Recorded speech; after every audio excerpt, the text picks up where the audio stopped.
Halo guys, selamat datang kembali di channel YouTube aku. Yang belum kenal, kita kenalan dulu. Jadi nama aku Francisca Sonia, teman-teman bisa panggil aku Sonia. Background aku sedikit banyak di bidang finance dan juga udah menjadi investor ataupun trader saham selama 6 tahun. Jadi aku mulai investasi di dunia saham itu saat aku masih umur 18 tahun. Nah, di video cerita investasi bareng Sonia part 6 ini kita akan bahas kapan sih saat yang tepat bagi kita itu untuk jual saham ataupun kapan saat yang tepat bagi kita untuk beli saham. Kalau teman-teman belum nonton video part 1-5-nya, aku saranin teman-teman buat nonton dulu ya. Jadinya teman-teman bisa catch up ataupun ngikutin dengan materi yang ada di video cerita investasi bareng Sonia part 6 ini. Oke, mungkin kita harus mulai dari sini dulu. Kalau misalnya teman-teman bercocok tanam, itu kan ada momen-momen di saat dimana teman-teman itu cocoknya untuk panen, ataupun ada momen dimana teman-teman itu saatnya menabur atau menanam gitu. Sama halnya dengan di bidang saham. Di dunia saham ini juga kayak gitu. Ada saat panennya, ada juga saat teman-teman itu yang bagus untuk beli saham. Nah itu kapan? Jadi aku harus ceritain dari 1 tahun gitu ya. Dalam 1 tahun kan kita ada 12 bulan. Ada kecenderungan orang-orang itu untuk megang saham dan akan dilepas sampai pembagian dividen. Pembagian dividen itu kapan? Kebanyakan pembagian dividen tahunan itu ada di bulan April ataupun Mei. Nah, misalnya April, ada kecenderungan setelah orang terima dividen, mereka akan jual sahamnya. Biasanya tuh kayak gitu. Jadi itu yang mengakibatkan di bulan Mei, di bulan Juni, di bulan Juli, Agustus, September, Oktober kayak gitu, itu harga saham itu rendah. Jadi harga saham itu masih murah. Ini sebenarnya adalah momen-momen yang tepat buat kita untuk beli saham. Kenapa? Karena harganya murah gitu, karena harganya rendah. Nanti kita jualnya kapan? Kan pasti ada pertanyaan gitu kan. Kita jual ketika harga sahamnya itu rata-ratanya naik. Itu kapan? Ada di akhir tahun. Jadi ketika di akhir tahun, di bulan Desember, itu ada yang namanya window dressing. Window dressing itu bahasa Indonesianya kan menghias kaca ya.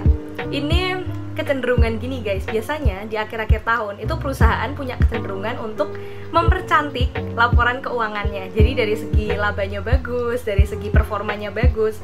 Tujuannya biar apa? Biar shareholder ataupun pemangku kepentingan itu yang kayak pemegang saham dan lain-lain itu senang, puas dengan performa dari perusahaan tersebut.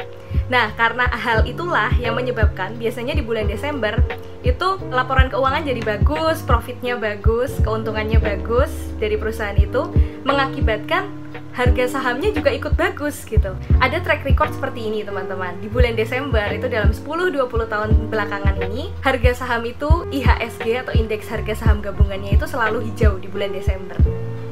Yang menyebabkan itu adalah window dressing tadi. Jadi emang harga rata-rata semua saham itu biasanya naik di akhir-akhir tahun di bulan Desember. Lalu juga berlanjut lagi dengan ada yang namanya itu event Santa Claus Rally. Teman-teman tahu apa itu Santa Claus Rally? Jadi kalau misalnya karyawan, orang-orang yang bekerja, itu kan kebanyakan dapat bonus akhir tahun, bonus tahunan. Nah, bonus tahunan ini biasanya diapakan sih teman-teman? Kalau nggak dipakai buat berlibur, ya diinvestasikan gitu kan. Salah satunya itu diinvestasikan ke saham. Nah, ketika orang-orang pada investasi ke saham, kan banyak nih yang beli saham itu. Nah, ada kecenderungan bahwa sahamnya juga akan naik. Kapan Santa Claus Rally ini terjadi? Biasanya ini ada di bulan Desember, di minggu terakhir Desember, dan berlangsung sampai 2 hari perdagangan pertama di bulan Januari.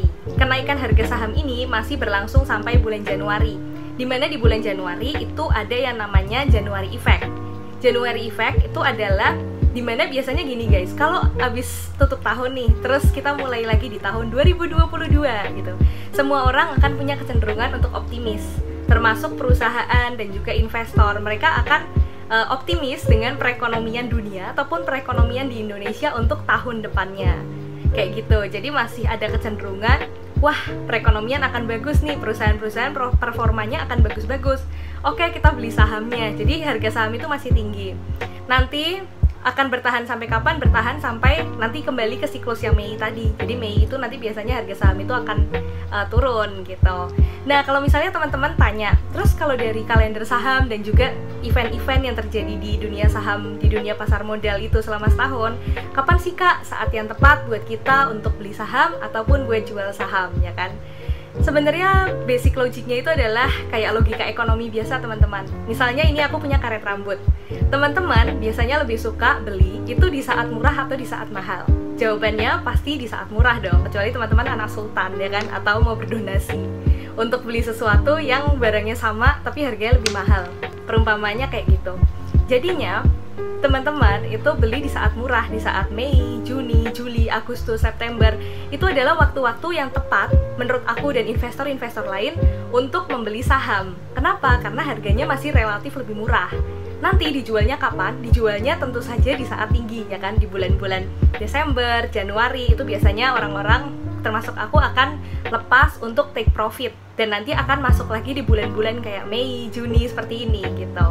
Jadi jangan sampai kebalik ya teman-teman, jangan sampai teman-teman itu beli saham ketika harganya tinggi dan jual di saat rugi gitu. Tapi teman-teman harus beli di saat harganya itu cenderung rendah dan nanti jualnya di saat sahamnya itu cenderung naik. Mungkin sekian dulu ya. Thank you teman-teman udah menonton video ini. Jangan lupa untuk subscribe kalau misalnya teman-teman belum subscribe, like kalau teman-teman suka sama video ini, dan juga share ke teman-teman terdekat kalian ataupun keluarga kalian yang mau belajar investasi juga. Dan kalau misalnya ada yang mau bertanya, teman-teman juga boleh bertanya di kolom komentar ya. Thank you for watching, stay tune untuk video-video berikutnya ya.